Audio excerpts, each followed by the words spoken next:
안녕하세요. 언박싱 유튜버 궁금하기입니다. 한 남자가 있었습니다.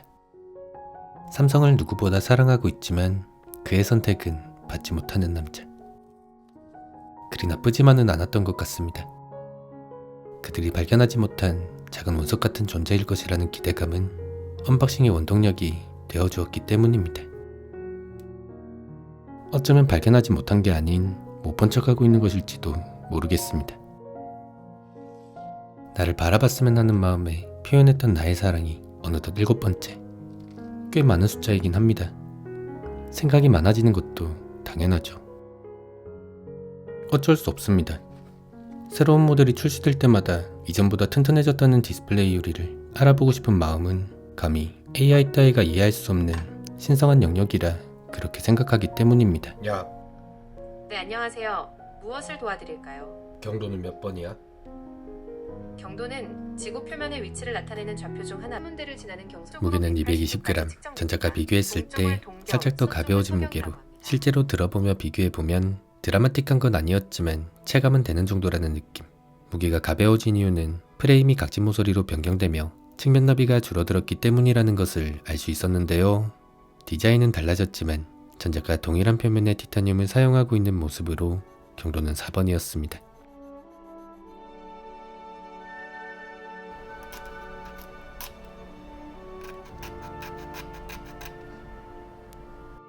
두께를 확인해보면 본체부터 렌즈까지 전작에 비해 미세하게 얇아진 모습으로 카툭지 전쟁을 끝내기 위해 출시된 모델이라는 것을 알 수 있었고, 줄어든 두께만큼 넓어진 렌즈링의 크기는 또 다른 혁신이 시작되었다는 것을 예상할 수 있는 부분이었는데요. 렌즈링이 위치한 부분에 단차가 존재하는 것을 바라보며 지난 지블리 리뷰에서 느꼈던 부착식 렌즈링의 추억이 새로운 혁신의 시작점이었다는 것을 알게 되었습니다.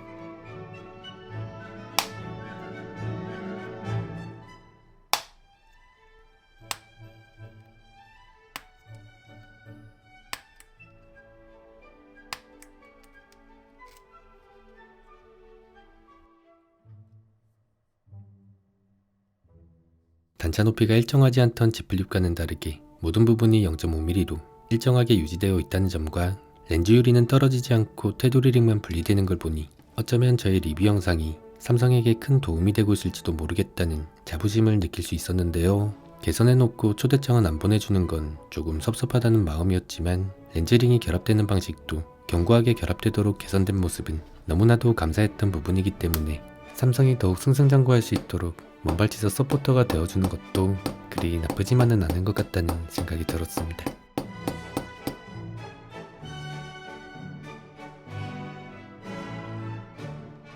세부적으로 변경되었다고 느꼈던 부분은 디스플레이에서 확인할 수 있었는데요. 전작까지 남아있던 미련의 흔적, 엣지 디스플레이가 완전히 사라지며 평평하게 돌아온 모습은 모서리 파손으로부터 보호력이 높아졌을 것이라 기대할 수 있는 부분이었고, 가장 크게 변경된 부분으로는 반사방지 코팅을 적용하면서 살짝 보랏빛이 돌던 전작에서 흰색으로 변경되었다는 부분. 이건 단순해 보이지만 왜곡되던 빛의 파장을 중립으로 돌려놓으며 색의 균형도를 더욱 향상시켰다고 예상할 수 있는 부분이었습니다. 이번 시리즈는 칩셋과 방열관리 설계를 개선해서 성능도 많이 향상시켰다고 하는데요. 스마트폰이 과부하된 상태에서 확인해보면 최대 한계가 나타나는 지점에서 스마트폰의 온도가 조금 떨어졌다는 것을 알 수 있었고, 개선된 방열 시스템으로 인해 디스플레이 하단까지 열이 더 쉽게 확산되는 모습이라고 이야기하고 싶었는데 방열 설계가 더 좋아진 건 아무리 생각해봐도 잘 모르겠더라고요.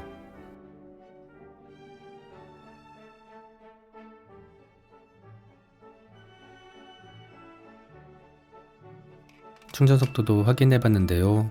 5에서 95%까지 확인했을 때 전작과 큰 차이 없는 모습으로, 변경되었던 부분으로는 비슷한 구간에서의 발열 수준이 전작보다 낮아졌다는 부분이었지만 개선되었다고 하기엔 그냥 원래대로 돌아왔다고 보는 편이 좋을 것 같다는 느낌. 변함없는 충전은 조금 실망스럽다고 느껴지기 충분하다는 마음이었지만 굉장히 실망스럽지 않은 사실을 발견할 수 있었습니다. 동봉된 케이블로 초고속 충전 2.0이 가능했다는 부분인데요. 지금까지 초고속 충전 2.0을 활용하기 위해선 5A 이상을 지원하는 전용 케이블을 사용해야 했기 때문에 45W 충전기가 있다고 하더라도 전용 케이블이 없으면 일반 초고속 충전으로밖에 사용할 수 없는데, 잠들어 있던 24 울트라를 깨워주고 확인해봐도 동봉된 케이블로는 최대 속도가 나타나지 않는다는 것을 통해 이번 시리즈부터 일반 케이블로도 최대 속도로 충전이 가능해지도록 변경되었다는 것을 알 수 있었고, 일반 케이블로 사용 가능하도록 공급되는 전류량을 낮추기 위해 충전 전압이 변경된 모습을 바라보며 다음 갤럭시 시리즈에서 발표될 초고속 충전 3.0이라는 놀라운 충전 방식을 미리 스포당해버린 것일지도 모르겠다는 생각이 들었습니다. 무선 충전은 G2라는 새로운 무선 충전 표준, 애플 맥세이프와 같은 자석을 통해 무선 충전 위치를 정렬시켜 충전 효율을 높이는 방식이지만, 아직까지는 준비 중인 단계로 G2 레디라는 이름으로 자석 정렬 없이 충전만 지원하는 상태로 출시했기 때문에 맥세이프 케이스와 함께 사용해야 하는데요. 준비 상태이기 때문에 간단하게만 확인해보면 표기되는 출력을 통해 삼성 인증 무선 충전기에서만 가능했던 15W 무선 충전과 동일한 속도가 나타나는 것을 확인할 수 있었고, 충전 위치가 정렬되기 때문에 전력 효율이 높아지며 기존보다 빠른 충전도 가능하겠다는 느낌이었지만, 너무 빠른 유선 충전으로 인해 발생하는 갭 차이는 조금은 답답하다고 느껴질 수 있겠다는 느낌. 빠르지는 않더라도 마그네틱을 활용한 충전 방식은 굉장히 편리하게 사용하고 있는 부분이기 때문에 생폰 사용을 추구하는 유저로서 다음번에 정식으로 출시될 G2 지원 모델까지 존버해야겠다는 생각이 들었습니다. 변경되어 좋은 부분도 있지만 변경되었다고 욕먹는 부분도 있었는데요. S펜에서는 배터리가 없어져서 원가 절감했다는 이야기가 있던데 딱히 무게를 감소하기 위한 목적은 아닌 것 같더라고요. 어쩌면 S펜의 내구성을 높이기 위한 이유일지도.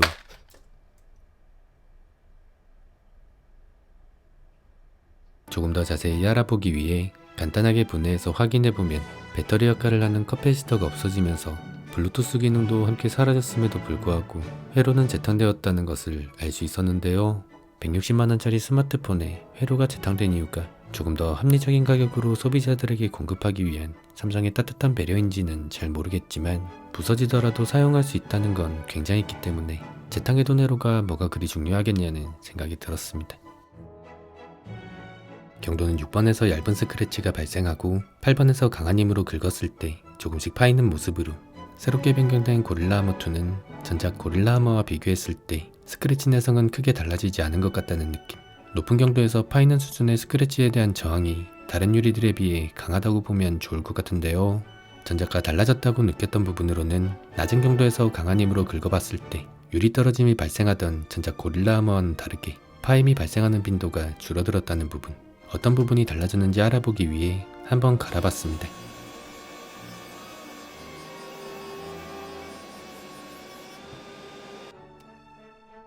갈아낸 유리 표면을 전작 고릴라 하머와 비교해보면 유리 표면이 떨어져 나가지 않았다는 것을 통해 표면의 반사 방지 코팅층이 유리와 더 강하게 결합되도록 개선되었다는 것을 확인할 수 있었는데요. 높은 경도에서 버텨주는 건 전작과 동일하지만 유리 떨어짐 현상이 개선되었기 때문에 스크래치 내성은 높아졌다고 봐도 좋을 것 같다는 느낌. 높아진 스크래치 내성과 함께 각진 모서리로 높아진 내구성, 삼성 정품 카메라링과 함께 완성된 이번 시리즈는 어쩌면 내구성에 몰빵한 제품을 만들고 싶었던 것일지도 모르겠다는 생각이 들었습니다. 조금 더 자세한 확인을 위해 파손되는 수치가 어느 정도인지 확인해봤는데요. 처음 파손되었던 수치는 전작 고릴라 하머에서 가장 높았던 수치보다 10% 이상 높게 확인되었고, 가장 낮은 수치 역시 증가된 모습. 모서리 부분 역시 전체적으로 엣지 디스플레이가 없어지면서 더 튼튼해졌다는 것을 알 수 있었지만, 끔살로부터 완전히 자유롭지는 않을 것 같다는 느낌.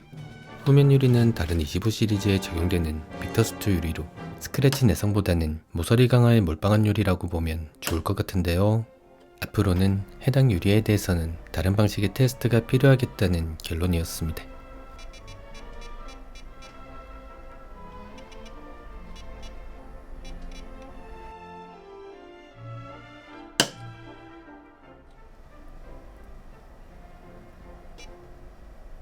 렌즈 부분은 충격에 가장 쉽게 노출되는 상단 렌즈 부분이 가장 강한 모습으로 전작과 동일한 형태이지만, 파손되는 하단 유리 역시 전체적으로 증가된 모습으로 경도는 6번이었습니다.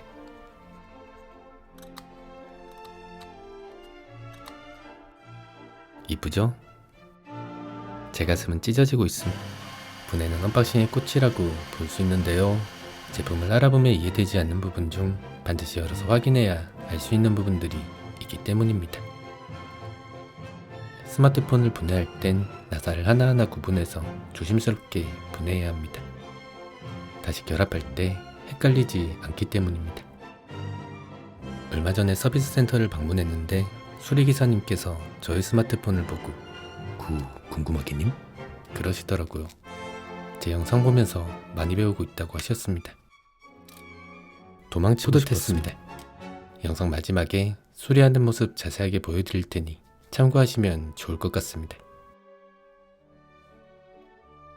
제품을 모두 열어본 뒤 먼저 디스플레이부터 확인해보면 전작과 동일하다고 봐도 좋을 정도로 굉장히 유사한 모습이지만 잘 찾아보면 다른 부분은 있기 때문에 틀린 그림 찾기 좋아하는 분들은 화면 잠깐 멈춘 상태로 확인해보시면 좋을 것 같고요. 디스플레이 유리를 조심스럽게 떼어낸 뒤 접착제 부분을 제거해주고 두께를 확인해보면 전작 고릴라 하머와 동일한 두께로 유리 자체는 크게 달라지지 않은 것 같다는 느낌. 어떤 부분에서 차이가 발생한 건지 알아보기 위해 조금 더 확대해서 비교해보니 반사방지층이 선명하게 구분되던 이전과는 다르게 다소 옅어진 모습으로 변경되었다는 것을 통해 유리 떨어짐이 줄어들게 된 이유는 유리가 떨어지지 않도록 개선되었기 때문이라는 것을 알 수 있었습니다. 떨어져 나간 렌즈링이 방수 성능에 영향이 생기는지 확인해보니 방수 성능에는 전혀 영향 없어 보였고 렌즈 부분이 떨어지는지 확인하다가 유리가 깨져버리고 말았지만 쉽게 떨어지는 정도가 아니었기 때문에 카메라링 구매하지 말고 정품 카메라링 사용하라는 삼성의 배려를 느낄 수 있는 부분이었고 렌즈 유리는 고릴라 글라스를 상징하는 0.48mm라는 것을 확인할 수 있었습니다.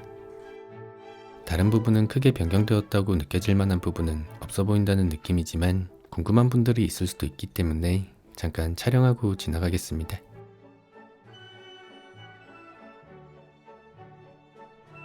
치투가 적용되는 무선 충전 수신부는 굉장히 궁금했지만 기존과 큰 차이 없는 모습으로 딱히 더 자세히 알아볼 필요는 없겠다는 느낌. 안타깝다고 느꼈던 부분으로는 배터리도 빠진 주제에 S펜 충전 코일이 전작과 유사한 형태로 들어있다는 부분이었는데요. 어떤 이유인지 곰곰이 생각해보니 S펜이 들어갔을 때 인식하는 용도로 넣어둔 것 같은데 이 부분이 무선 충전 수신부와 하나의 커넥터로 연결되어 있다는 점.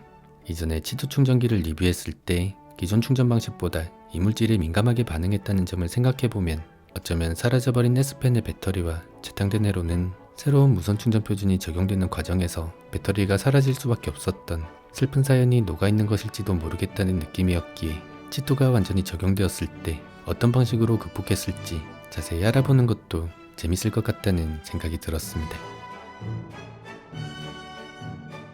가장 크게 달라진 부분은 역시 베이퍼 챔버로 그라파이트 시트와 함께 부착되어 있었고 크기도 굉장히 커졌다는 것을 알 수 있었는데요. 더 커졌음에도 불구하고 열 분산에 큰 차이가 보이지 않았던 이유는 아무리 생각해봐도 잘 모르겠지만 어쩌면 크다고 해서 만사는 아닐지도 모르겠다는 느낌. 부풀어 오르는 베이퍼 챔버를 지켜보는 건 굉장히 재밌었기 때문에 아무럼 어떻겠냐는 생각이 드네요.